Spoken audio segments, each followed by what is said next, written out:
Hello students, welcome to कैमवेद। I am your teacher Sushil Jain. और जैसा कि हमेशा की तरह मैं बताऊंगा आपको कि हम डिस्कस कर रहे हैं सॉल्यूशन चैप्टर को। और सॉल्यूशन चैप्टर में जो लास्ट हम टॉपिक कर रहे थे वो था सॉल्युबिलिटी। आई होप कि आपको टॉपिक समझ में आया होगा। जो बच्चे आज ही वीडियो को देख रहे हैं पहली बार, वो प्लीज मेरे पुराने वीडियोस को या जिससे पहले वाले वीडियोस हैं उनको जाके देखिएगा, टॉपिक को समझिएगा, फिर इस वीडियो को देखिएगा ताकि आपको ज्यादा अच्छे से टॉपिक समझ में आए। और चैनल को लाइक, शेयर और सब्सक्राइब जरूर कीजिएगा। तो इसी सब बातों के साथ चलिए हम आज के टॉपिक को आगे बढ़ाते हैं। कल हमने डिस्कस किया था solubility of A gas in a liquid. उसमें सॉल्युबिलिटी क्या होती है गैस की, वो मैंने आपको बताया। जो बच्चे आज देख रहे हैं वो पहले उसको जरूर देखिएगा एक बारी वीडियो को पुराने को। उनका लिंक जो है मैं आपको इस वीडियो के डिस्क्रिप्शन में दे दूंगा, वहां से आप जाके वीडियो देख सकते हैं।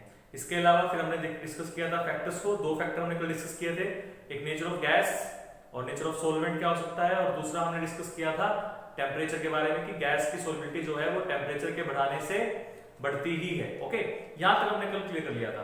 आज हम एक बहुत इंपॉर्टेंट टॉपिक और बहुत इंपॉर्टेंट फैक्टर जो है वो डिस्कस करने जा रहे हैं, और उसका नाम था, कल आपको मैंने बताया भी था, जो फैक्टर हमें करना है वो करना है इफेक्ट ऑफ प्रेशर।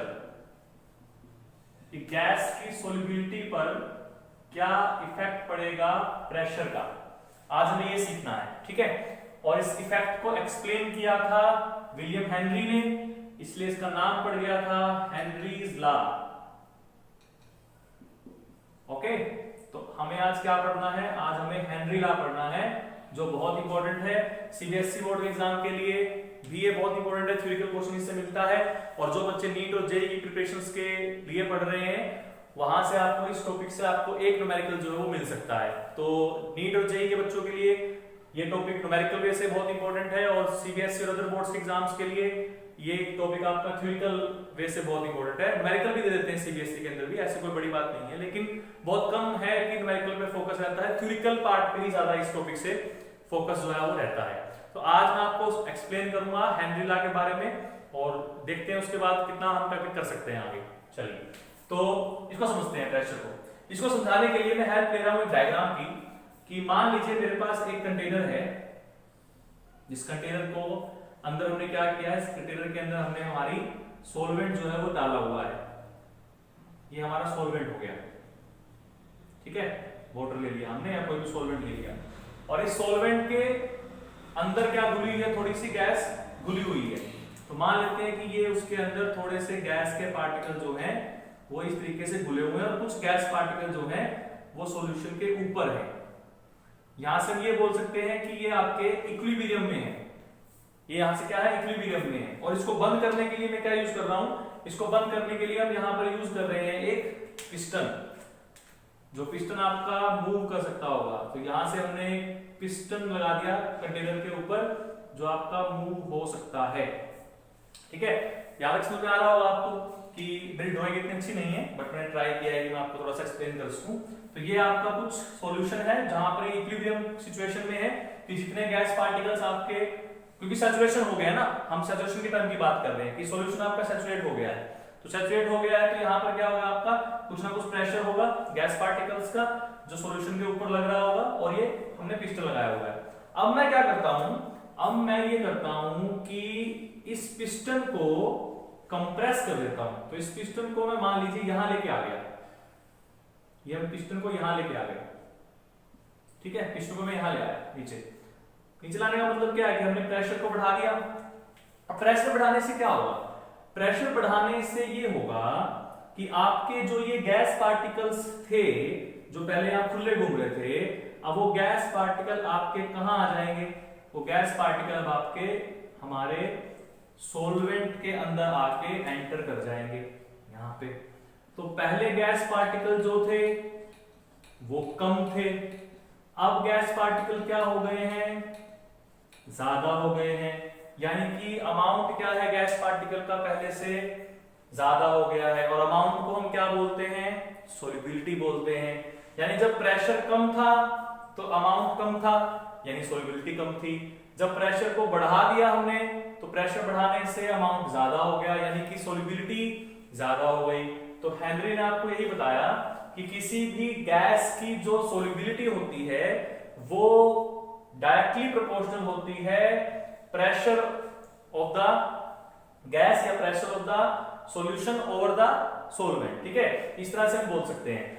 याद आपको ये रखना है, कंडीशन आपको ये ध्यान रखनी है कि जब हम ये इफेक्ट को स्टडी कर रहे हो तो टेम्परेचर आपको कांस्टेंट रखना है, क्योंकि अगर टेम्परेचर वेरी करेगा तो उससे प्रेशर वेरी करता है, हम बिहेवियर को अच्छे से एक्सप्लेन नहीं कर सकते हैं।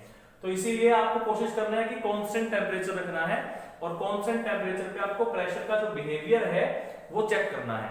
यानी अगर मैं यहां से इसको मैथमेटिकली या सिंबॉलिकली इसको शो करना चाहूं तो हम क्या बोल सकते हैं कि किसी भी गैस का जो मास है m, वो डायरेक्टली प्रोपोर्शनल होगा प्रेशर ऑफ द गैस। कब? जब गैस आपकी सॉल्यूशन के साथ क्या है, इक्विलिब्रियम पे आ गई है। अब इस प्रोपोर्शनल को हटाएंगे तो कोई कांस्टेंट भी आएगा, जिसको हम क्या बोलते हैं k। तो जो ये k की वैल्यू आपकी है ये डिपेंड करती है nature of the gas, solvent और टेम्परेचर, इन तीन फैक्टर पे डिपेंड करती है। इसलिए देखो मैंने आपको कहा है कि टेम्परेचर कांस्टेंट रखना है, क्योंकि टेम्परेचर कांस्टेंट होगा तो k कांस्टेंट रहेगा। ठीक है, और अलग अलग गैसेस के लिए k की वैल्यू अलग अलग होती है। सिमिलरली सॉल्वेंट के लिए केस में भी आपको k की वैल्यू जो है वो अलग अलग मिलेगी। तो आई होप कि आपको डेफिनेशन समझ में आई होगी। हेनरी लॉ क्या होता है कि किसी भी गैस की जो सोल्युबिलिटी होती है वो गैस के प्रेशर के डायरेक्टली प्रोपोर्शनल होती है जब वो सॉल्यूशन के साथ क्या है, इक्विलिब्रियम में है। प्रेशर ज्यादा लगेगा तो ज्यादा गैस घुलेगी, प्रेशर कम लगेगा तो कम गैस घुलेगी। यहां तक क्लियर हो गया? चलिए अब मैं थोड़ा सा आपको और समझाने की कोशिश करता हूं। सेम टाइम पे एक साइंटिस्ट और थे हमारे पास, डाल्टन, जो इसी टॉपिक पे रिसर्च कर रहे थे। उन्होंने भी कुछ ऐसा ही पॉइंट दिया, और उन्होंने कहा कि मान लीजिए गैस एक नहीं है, एक से ज्यादा गैसेस सॉल्यूशन में है। मान लीजिए मैं ब्लैक कलर से ही गैस को यहाँ पे डिनोट कर रहा हूँ इस तरह से, तो कुछ गैस और घुली हुई है, तो ये हमने गैस को और घोल दिया, कोई दूसरी गैस आ गई।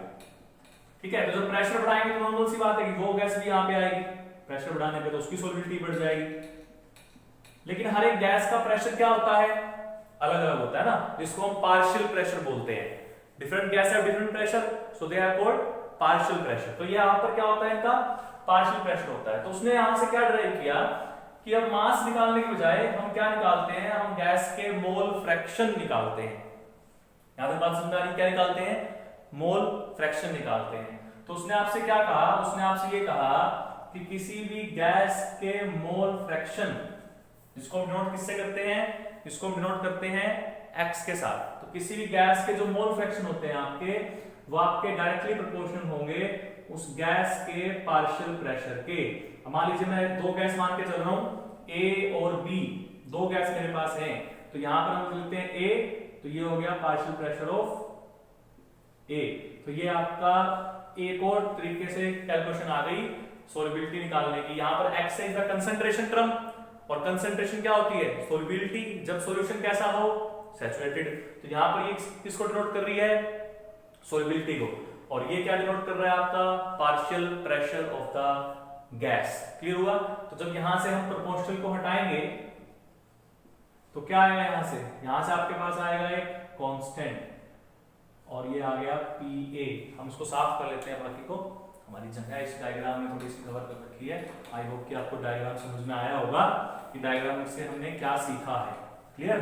तो अब यहां से क्या कर सकते हैं, देखिए यहां से ये कर सकते हैं कि हमारे पास जो XA आ रहा है वो KPA आ रहा है, या PA कितना आएगा, 1/K इंटू में XA, या फिर PA is equal to 1/K जो आता है हमारे पास, वो एक नया कॉन्स्टेंट आएगा, that is called KH into में XA, and where KH is known as Henry constant.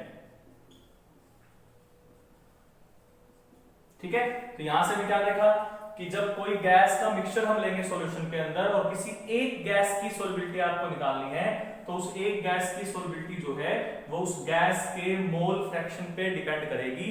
अगर उसका मोल फ्रैक्शन ज्यादा होगा तो सॉल्युबिलिटी ज्यादा आएगी, अगर उसका मोल फ्रैक्शन अगर उसके पार्शियल प्रेशर ज्यादा होगा तो उसकी सॉल्युबिलिटी ज्यादा आएगी, अगर उसका पार्शियल प्रेशर कम होगा तो उसकी मोल फ्रैक्शन भी कम हो जाएंगे सॉल्यूशन के अंदर, तो सॉल्युबिलिटी क्या हो जाएगी, अपने आप कम हो जाएगी। तो यहां से अब बात कर रहे हैं कि सॉल्यूशन में कितनी गैस घुली हुई है, वो डिपेंड करेगी उसके पार्शियल प्रेशर पे। जिस गैस का पार्शियल प्रेशर ज्यादा होगा उस गैस की सॉल्युबिलिटी ज्यादा होगी। जिस गैस का पार्शियल प्रेशर कम होगा उस गैस की सॉल्युबिलिटी जो है वो कम होगी। अब जो हमारा ये हेनरी कांस्टेंट है ना, ये हमारा डिपेंड करता है एक तो नेचर ऑफ गैस पे यहां भी, और एक डिपेंड करता है टेम्परेचर पे। कंसेप्ट समझ आ रहा है? यानी जब हम ग्राफ ड्रॉ करते हैं किस किस के बीच में, प्रेशर और मोल फ्रैक्शन के बीच में, तो वहां से क्या होगा, देखिए यहां से हम ग्राफ ड्रॉ करते हैं, मान लीजिए यहां पर आपका क्या हो गया, यहां पर आपके हो गए मोल फ्रैक्शन, और यहां क्या हो गया आपका प्रेशर हो गया। तो यहां से जो आपका ग्राफ आएगा वो बिल्कुल कैसा आएगा, स्ट्रेट लाइन आएगा, और स्ट्रेट लाइन की जो स्लोप आएगी वो क्या आएगी हमारी KH, यानी कि हेनरी कांस्टेंट की वैल्यू आएगी। तो डिफरेंट गैसेस के लिए KH की वैल्यू क्या होती है, डिफरेंट होती है। डिफरेंट टेम्परेचर्स पे भी KH की वैल्यू क्या होगी, डिफरेंट होगी। ये बात समझ आ रही है? अब एक बात ध्यान से देखिएगा कि KH की वैल्यू जो है वो टेम्परेचर के डायरेक्टली प्रोपोर्शनल होती है। तो जितना टेम्परेचर बढ़ता है उतनी सॉल्युबिलिटी कम होती है। यानी हम क्या कहेंगे कि higher the temperature, higher the temperature. देखिए ये जो छोटे छोटे पॉइंट है ना, कि ये आपके जेई में और नीट में बहुत काम आते हैं, क्योंकि वहां आपसे 4 ऑप्शन में पूछते हैं what is the correct statement, what is the incorrect statement. तो वो करेक्ट और इनकरेक्ट स्टेटमेंट्स वो यहीं से बनती हैं आपकी छोटी छोटी। तो इसको बहुत ध्यान से समझिएगा कि जो KH आपका है वो आपका टेम्परेचर के बिल्कुल प्रोपोर्शनल है, टेम्परेचर पे डिपेंडेंट है। तो जितना टेम्परेचर हाई होगा उतना जो है सॉल्युबिलिटी कम होती है, lower the solubility, lower the solubility. इसका मतलब क्या हुआ कि KH और T क्या है आप में डायरेक्टली प्रोपोर्शनल है। तो हम यहां से ये क्या कह सकते हैं, हम यहां से ये भी कह सकते हैं कि जितनी KH की वैल्यू ज्यादा होगी, जितनी KH की वैल्यू ज्यादा होगी उतनी सॉल्युबिलिटी कम होगी। Higher the value of KH lower will be the solubility of any gas। तो अगर आपसे पेपर में जैसे कंपटीशन में यहाँ पे क्या आता है, कंपटीशन में आपको 3-4 गैस की KH की वैल्यू दे देते हैं और आपसे पूछते हैं कि बताइए इसमें से किस गैस की सॉल्युबिलिटी कम या ज्यादा होगी। तो आपको KH की वैल्यू से कंपैरिजन करना है, और जिस KH की वैल्यू आपकी ज्यादा होगी उसकी सॉल्युबिलिटी कम होगी, जिसकी KH की वैल्यू कम होगी उसकी सॉल्युबिलिटी ज्यादा होगी।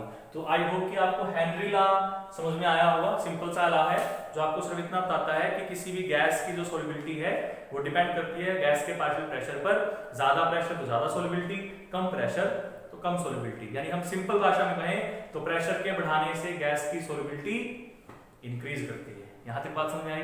चलिए अब थोड़ा सा टॉपिक और करते हैं, छोटा सा।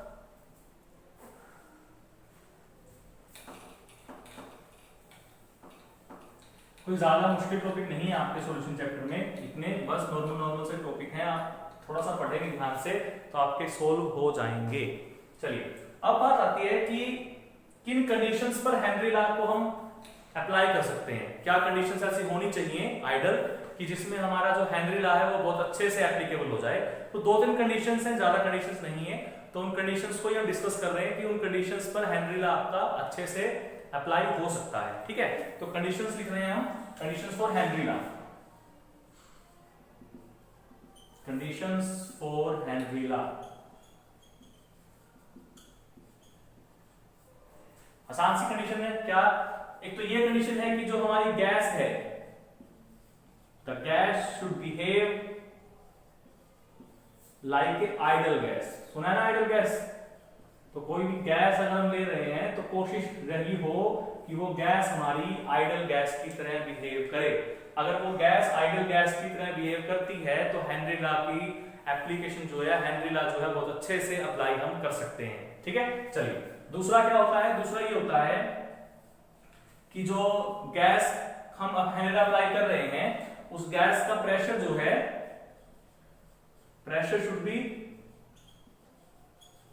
लो and temperature should be high. तो ये बात आपको ध्यान रखनी है कि अगर हेनरी लॉ को अप्लाई करना है तो गैस का प्रेशर लो होना चाहिए और टेम्परेचर हाई होना चाहिए। 2 कंडीशन समझ में आ गई। तीसरी कंडीशन ये है कि जब गैस किसी सॉल्वेंट में जाए तो सोलवेंट पे जाने के बाद ना तो वो खुद में किसी तरह के डिसोसिएशन करे, ना सोलवेंट के साथ या खुद के मॉलिक्यूल्स के साथ ही किसी तरह का एसोसिएशन करे। मतलब जैसी है वैसी की वैसी ही अगर वो नेचर सोलवेंट में रहेगी तो ही वो हेनरी ला को बहुत अच्छे से एक्सप्लेन कर सकती है। हम क्या लिख सकते हैं कि शुड नॉट अंडरगो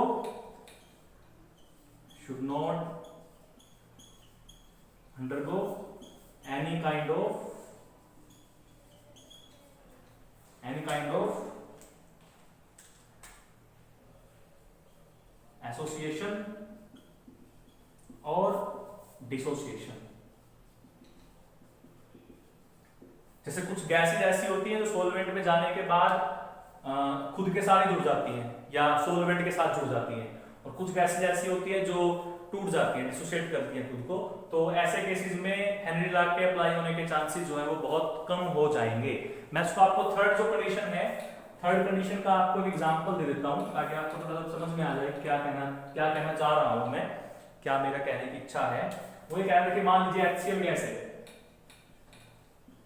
जब आप HCl गैस को पानी में डिसॉल्व करते हो तो यहां से क्या मिलता है, यहां से आपको H पॉजिटिव मिलेगा और साथ में Cl नेगेटिव मिलेगी।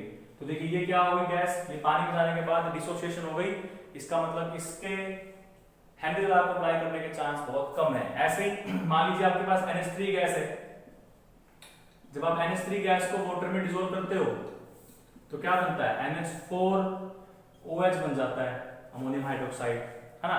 तो इस तरह के केसेस में क्या होता है, इस तरह के केसेस में आपकी जो एसोसिएशन या डिसोसिएशन हो रही है उससे हेनरी ला के चांसेस जो है अप्लाई होने के वो बहुत कम हो जाते हैं। तो ये हमने उसकी कंडीशंस भी सीख ली कि क्या कंडीशंस हो सकती हैं।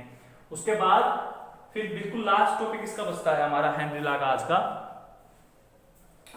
और वो टॉपिक हमारा है इसकी कुछ एप्लीकेशंस जो बहुत थोड़ी सी हैं।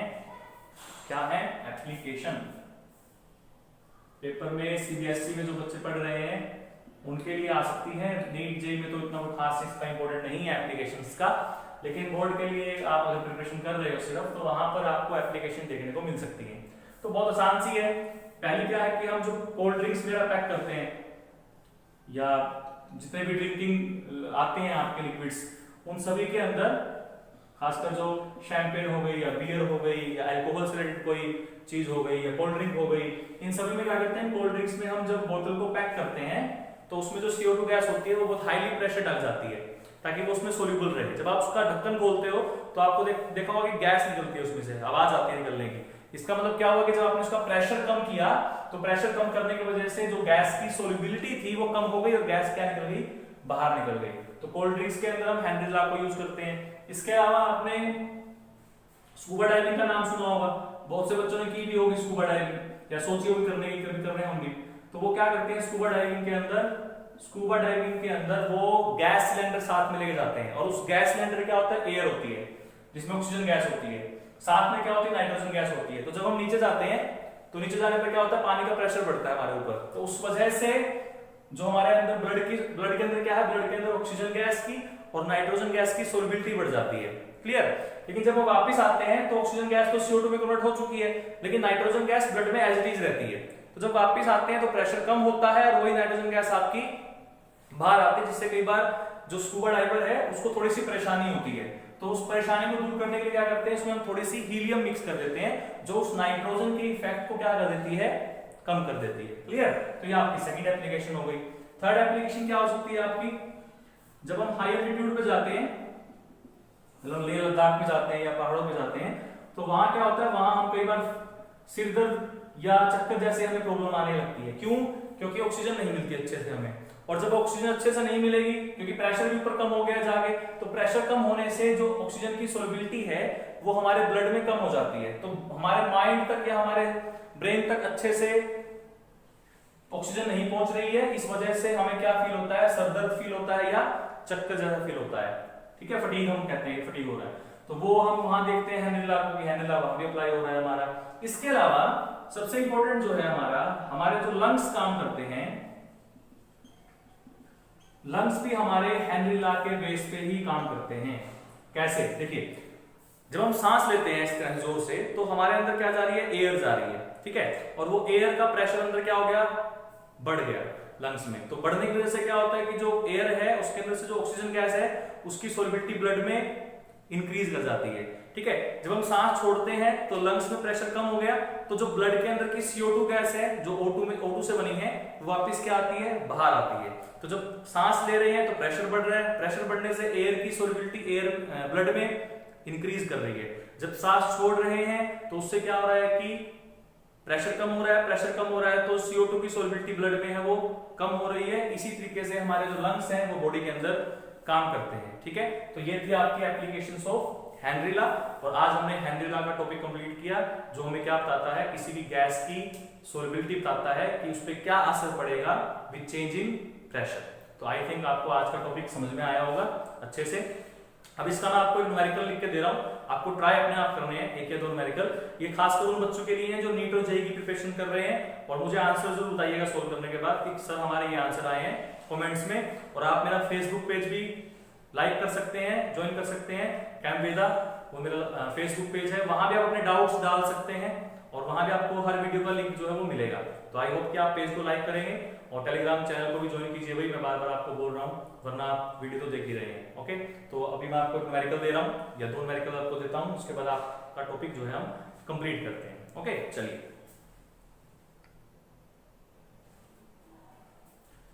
तो स्टूडेंट्स, ये है आपके दो क्वेश्चन सिर्फ हेनरी लॉ से रिलेटेड, लेकिन दोनों क्वेश्चन बहुत बढ़िया क्वेश्चन है, खासकर कंपटीशन एग्जाम्स वाले में तो बहुत ज्यादा अच्छे क्वेश्चन हैं। तो जो जेईई और नीट की प्रिपरेशन कर रहे हैं वो जरूर इन क्वेश्चंस को ट्राई कीजिएगा, सीबीएसई वाले भी कीजिएगा जो बोर्ड्स एग्जाम की प्रिपरेशन कर रहे हैं, बट नीट और जेईई के बच्चे जो है वो इसको बहुत अच्छे से प्रिपरेशन कीजिएगा। सितंबर में आपका एग्जाम है, तो हो सकता है कि आपको रिवीजन करने का अच्छा मौका मिल जाए, आपको अपनी कमजोरी पता चल जाए कि हमसे ये क्वेश्चन सोल्व हो रहे हैं या नहीं हो रहे हैं। तो फटाफट इसका स्क्रीनशॉट आप ले सकते हो क्वेश्चंस का। तो चलिए आज का टॉपिक यही खत्म करते हैं और कल एक नया टॉपिक स्टार्ट करेंगे सॉल्यूशन चैप्टर के अंदर ही, जो बहुत इंपॉर्टेंट टॉपिक है आपका। आगे सारा चैप्टर उस टॉपिक से रिलेटेड ही है, तो कल के वीडियो को कभी भी मिस मत कीजिएगा। तो आज के इतना काफी है और इसी बात के साथ अपनी वाणी को देता हूँ आराम। तब तक के लिए बेस्ट ऑफ लक।